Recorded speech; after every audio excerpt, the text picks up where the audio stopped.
Marlon Brando walked off the stage at the Dorothy Chandler Pavilion on the night of March 27, 1973, and a woman named Sachin Littlefeather walked on in his place. She was 26, Apache dressed in traditional buckskin. She held up one hand to stop the applause and told the audience that Brando could not accept his Academy Award for The Godfather because of the treatment of American Indians by the film and television industry. The crowd booed. Some applauded. Roger Moore, sitting in the front row, looked confused.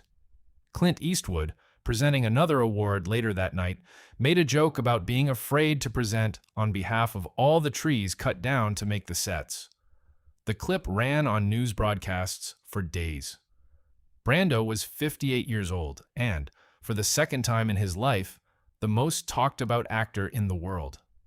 The first time had been 20 years earlier, after A Streetcar Named Desire and On the Waterfront.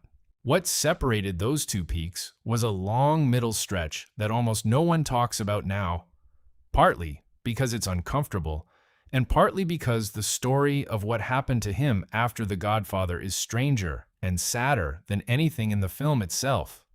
He had not wanted to play Vito Corleone. Francis Ford Coppola had wanted him. Paramount had not.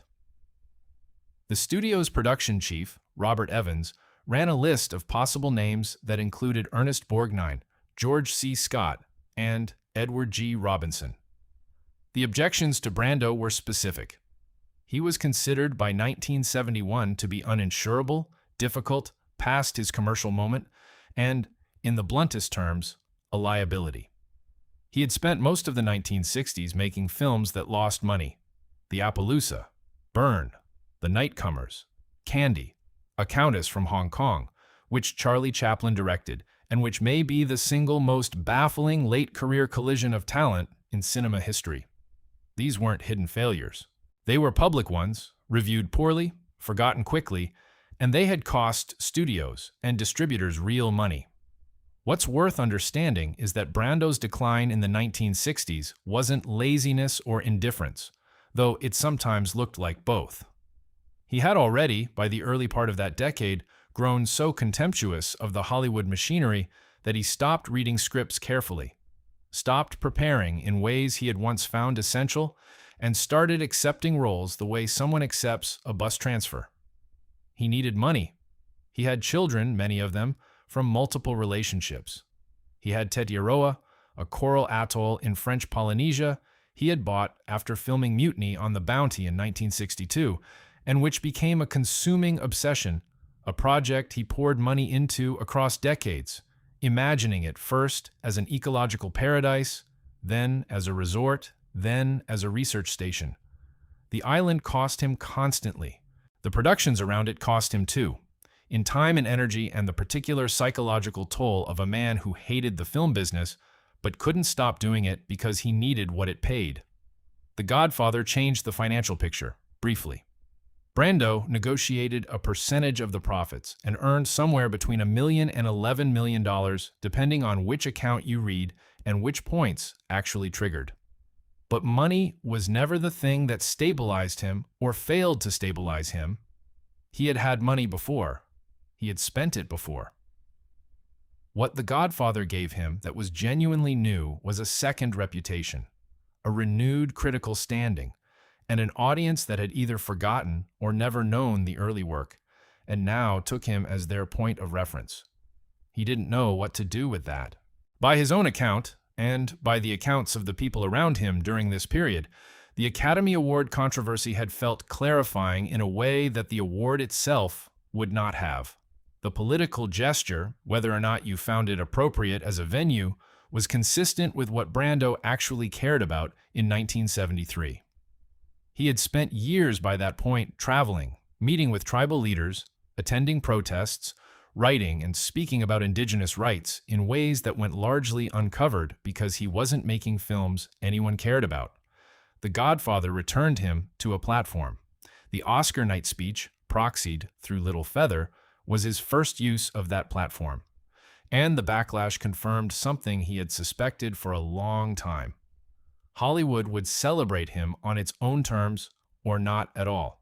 The film he made immediately after The Godfather was Last Tango in Paris, directed by Bernardo Bertolucci, shot almost entirely in a cold apartment in the 16th arrondissement with Maria Schneider.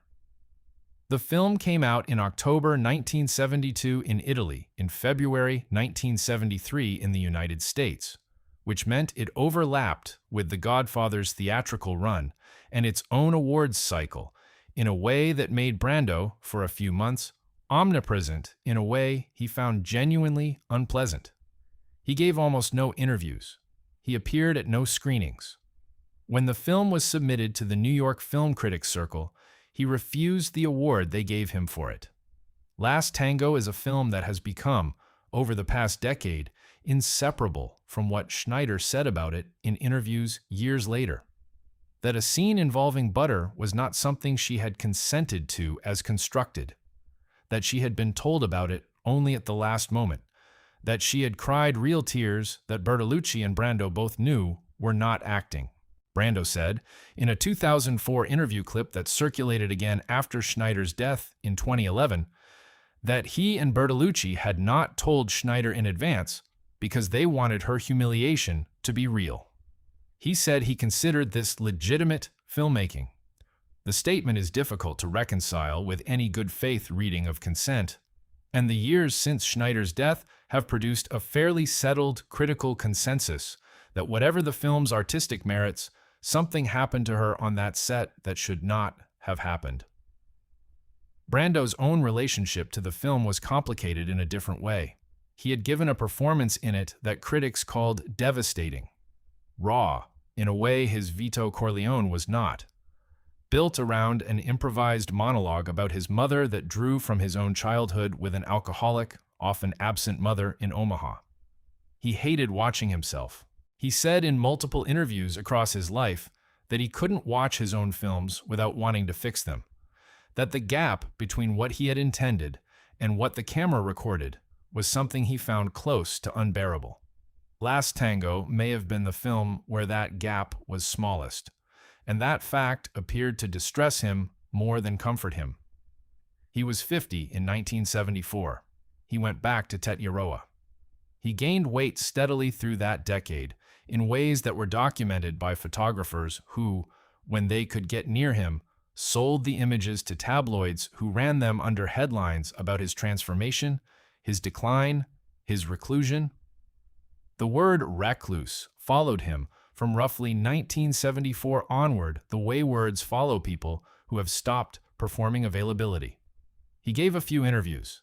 He made films when he needed the money. The films from this period are uneven in ways worth being specific about. The Missouri Breaks, in 1976 opposite Jack Nicholson, directed by Arthur Penn, was anticipated as the kind of pairing that should have produced something memorable. It did not, or rather, it produced something memorably strange.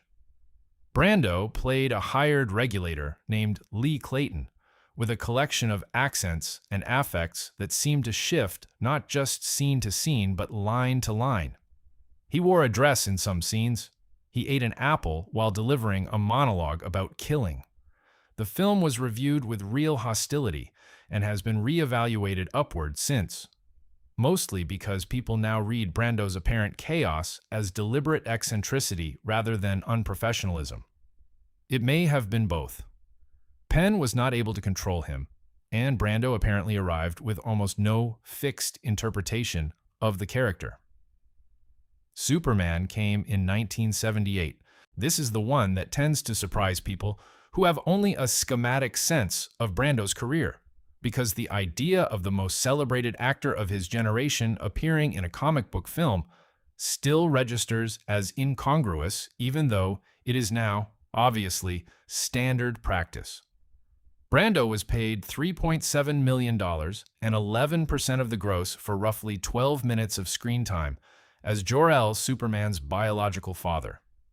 The math of this, calculated by journalists at the time, worked out to an astronomical per-minute figure that was reported as both scandal and tribute. He had not read the comic. He suggested at one point that the character might be played as a suitcase, then as a green bagel, then apparently accepted the more conventional interpretation. He delivered his lines largely from cue cards placed off camera. The performance is actually quite good, low and measured, and the studio used it again, without paying him, in Superman 2, which resulted in a lawsuit he won. He didn't work much in 1979 or 1980.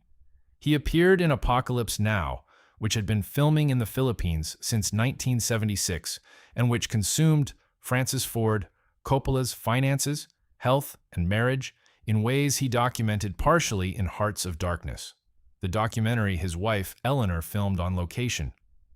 Brando was supposed to have read Conrad's novella before arriving. He had not. He arrived overweight, as he acknowledged, in ways that required Coppola to shoot him mostly in shadow and close-up. What Brando delivered in those conditions was nevertheless startling enough that the film is now remembered partly as a Brando film, even though he appears in it for perhaps 25 minutes total and spends much of that time barely moving. He improvised large sections of his dialogue. He and Coppola recorded hours of conversation that were then edited into the characters' monologues. The famous line about the horror was not improvised, it was Conrad's. Most of what surrounds it was not Conrad's at all. The 1980s were financially desperate in ways that Brando was candid about when he chose to be candid, which was not often. He owed money. Tetiaroa continued to require investment. He had children and ex-partners and obligations that were real and recurring. He took roles in The Formula, a thriller with George C. Scott that no one saw. He took A Dry White Season, about apartheid South Africa, directed by Ujan Palsi, in which he appeared in 2 scenes as a liberal lawyer and received an Academy Award nomination for supporting actor. He did not attend the ceremony. He was paid $4 million for the 2 scenes, which worked out to a per-day rate that was, again, reported as both scandal and tribute. He donated the fee to anti-apartheid organizations, which was not widely reported. There was a long period in the mid-1980s where he essentially stopped working and lived on Tetiaroa. He had built a small resort there. He studied the fish. He wrote, or tried to write, a memoir that he had been contracted to produce for years and which he found genuinely difficult to complete. The memoir eventually came out in 1994 under the title Songs My Mother Taught Me, ghostwritten with Robert Lindsay. It is an unusual book. It is honest in some ways that memoirs by actors rarely are, specifically about money, about his parents' failures, about his own failures as a father. It is evasive in other ways, particularly about the events of 1990. In May of 1990, Brando's son Christian shot and killed Doug Drolet, who was the boyfriend of Christian's half-sister Cheyenne, at Marlon's house in Mulholland Drive. The circumstances were disputed and remain disputed. Christian claimed it was an accident. The prosecution argued it was murder. Cheyenne, who had been present, gave inconsistent accounts and was in Tahiti, where she could not be extradited. Marlon testified at Christian's trial, at one point turning to face the Drolet family and delivering an apology that the victim's father called inadequate and manipulative, that the press covered as theater, and that Marlon himself appeared to mean with whatever sincerity he had available. Christian pleaded guilty to voluntary manslaughter and served 5 years of a 10-year sentence. Cheyenne, who had a son by Drolet, struggled with drug use and depression for the years that followed and killed herself in Tahiti in 1995. She was 25. Brando rarely spoke about either death in the years that followed. He gave one long interview to Larry King in 1994 that covered some of it. He was 70 and looked older and spoke slowly, but his mind was precise when he wanted it to be. He said he had failed as a father. He said this without apparent self-pity, which made it harder to hear than if he had been weeping. He said he didn't know how to be present for people in the ways they needed, that his own childhood had not equipped him for it, and that this was an explanation rather than an excuse. The distinction seemed important to him. He made The Island of Dr. Moreau in 1996 directed by John Frankenheimer after Richard Stanley was fired. The production is famous now primarily through Lost Soul, the documentary about what went wrong, and it went wrong in almost every dimension. Brando arrived, apparently, without having read the script. He wore a white muumuu and a small bucket of ice on his head to cope with the Queensland heat. He had Val Kilmer on set, also difficult, also improvising.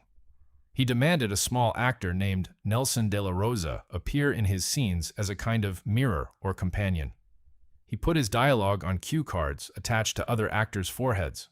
The resulting film is incoherent in ways that have made it a cult object, and Brando's performance is incoherent in ways that have made it briefly compelling and then exhausting. He was 72 and apparently didn't much care what the film was, only that he was required to be in it for a finite number of days and would be paid. The free money period overlapped with this. Between roughly 1994 and 2001, he appeared in a series of films in small roles, some of them quite good, for fees that were always reported as extraordinary relative to the work. The Score in 2001, directed by Frank Oz, had him opposite Robert De Niro and Edward Norton. His performance in it is controlled and interesting. He did not get along with Frank Oz and said so. He worked with De Niro, whose method approach Brando found respectful and whose company he seemed to genuinely enjoy, or at least to find professionally stimulating in a way most sets no longer did. He gave his last significant interview in 2004 to a documentarian named. The interview footage that exists from that period shows a man who was physically large, often in pain from a heart condition and diabetes, who nevertheless spoke with a specificity and range that complicates the tabloid narrative of late decline. He talked about race, about acting, about desire, about his mother, about American self-deception. He said that acting was the least important thing he had ever done, that he was embarrassed by how long he had done it, that the film industry was a machine for producing false images of human beings, and that he had been an exceptionally well-paid part of that machine. He was not performing humility. He was reporting his actual view. He died on July 1, 2004, from pulmonary fibrosis. He was 80 years old. He had been in declining health for several years. The cause of death was not widely reported for a few days because his wishes regarding privacy had been explicit and because his estate was managed in ways designed to limit disclosure. There was no funeral service that the public attended. His ashes were scattered partly at Tetiaroa, partly in Death Valley, at his request, which he shared with his old friend Jack Nicholson.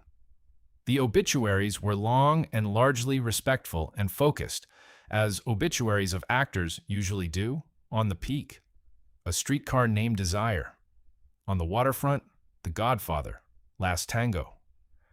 The pieces that tried to account for the whole arc tended to use the word squandered in relation to the middle and late periods, as if the films he made for money were a betrayal of something he owed the audience, rather than the behavior of a man who had his own complicated reasons for doing what he did.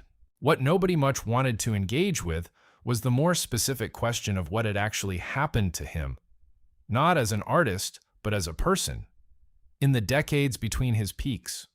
He had become someone who lived largely alone on an island. He had outlived one child by suicide and watched another go to prison. He had been married 3 times and had at least 11 children by various partners, and his relationships with most of them were at best intermittent.